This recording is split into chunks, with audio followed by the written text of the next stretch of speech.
Samantala, inilatag ng National Historical Commission of the Philippines ang kasaysayan ng Batanes bilang teritoryo ng Pilipinas. Tinawag namang kahibangan ni Defense Secretary Gilberto Teodoro ang pahayag ng ilang Chinese scholars na bahagi umano ng Taiwan na kinikilala nilang probinsya ang Batanes. Yan ang ulat ni Patrick De Jesus. Inilatag ng National Historical Commission of the Philippines ang mga mahalagang punto sa kasaysayan para igiit. Nasa Pilipinas lamang ang Batanes.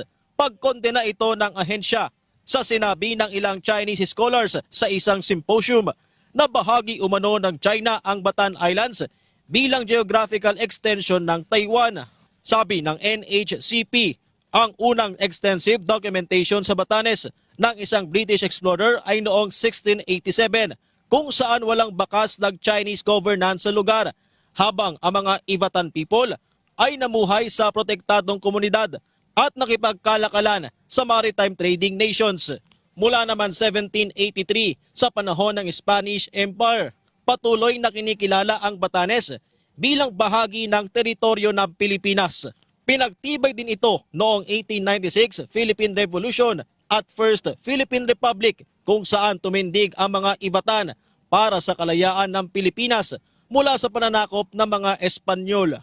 Kinontra rin ng NHCP ang argumento ng Chinese scholars na ibinalik dapat ng Japan sa China ang Batanes matapos ang ikalawang digmaang pandaigdig, dahil simulat sa pool ay bahagi ng Pilipinas ang naturang probinsya na lumaban din para sa kalayaan mula sa Japanese rule noong 1945.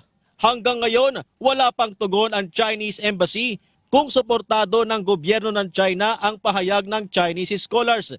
Sabi ni Defense Secretary Gilberto Teodoro Jr., patuloy na kukontrahin ang mga maling impormasyon. Kailangan siguro ang pagpasagutin natin dito ay si Secretary Herbosa, dahil mukhang matindi yung tama ng mga gumawa nun. Ganyan nag-uumpisa ang kanilang mga gawain, sa false narrative.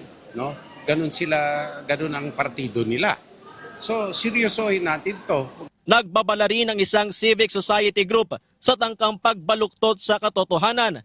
Kaya't pinuri ni Alyansa ng Bantay sa Kapayapaan at Demokrasya, Dr. Jose Antonio Goytia, ang mabilis sa pagtugon ng pamahalaan tungkol sa Batanes para ipagtanggol ang karapatan at integridad ng Pilipinas. Samantala, bumisita si Secretary Teodoro sa Masinloc, Zambales bilang bahagi ng pagdiriwang sa ika-10 anibersaryo ng arbitral victory ng Pilipinas sa West Philippine Sea. Pinangunahan din niya ang pamamahagi ng tulong sa mga mangingisda sa lugar.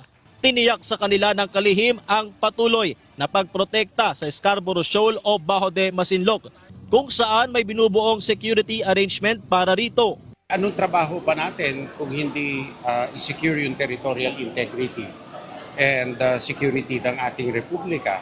So kasama ito ng lahat ng mga areas natin. Bukod sa West Philippine Sea, binabantayan ang iba pang maritime territory ng Pilipinas sa ilalim ng 360-degree approach ng pamahalaan. Patrick De Jesus para sa Bayan.